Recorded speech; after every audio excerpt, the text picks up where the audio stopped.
alung khâu thu su tiệt phong na khang bầm mây thay lâu mà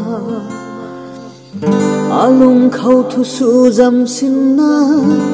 nay bầm mây hao lâu mà alung khâu thu su tiệt phong na khang bầm mây thay lâu mà alung khâu thu su dầm xin na nay bầm mây hao lâu mà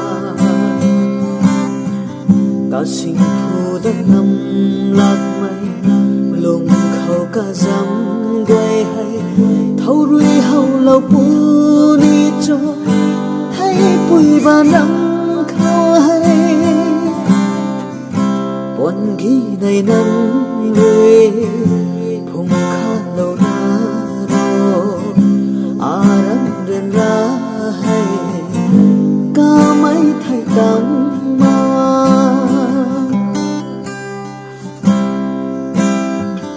ปันตีงันขังทิพหลักนี้ไหมด้วยรู้เขาก็ตัวเราใจเท่าเราดูมากนะเจ้าหันมาตัดกันเก็สิ่งผู้ตัดนำหลักไหมลงเขาก็จำไว้ให้เท่ารู้เขาเราผู้นี้จะให้ปุยบานรำเขาให้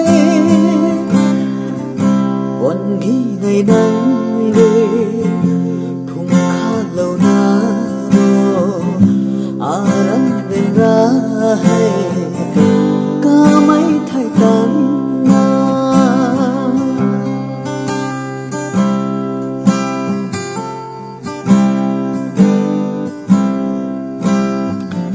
aram jan ka quay na ta mai pui ru khâu phai lâu alung khâu ka gut na bam mai ka mai tho hao lâu mà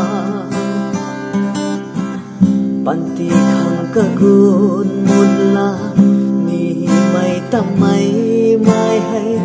rau mut gut kan diu tho a pum ka quay na ta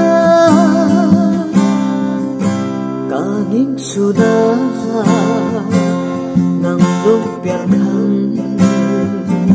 khang lâu cần thế bắn đi muôn mạc xa khang lâu cần thế bắn đi muôn mạc xa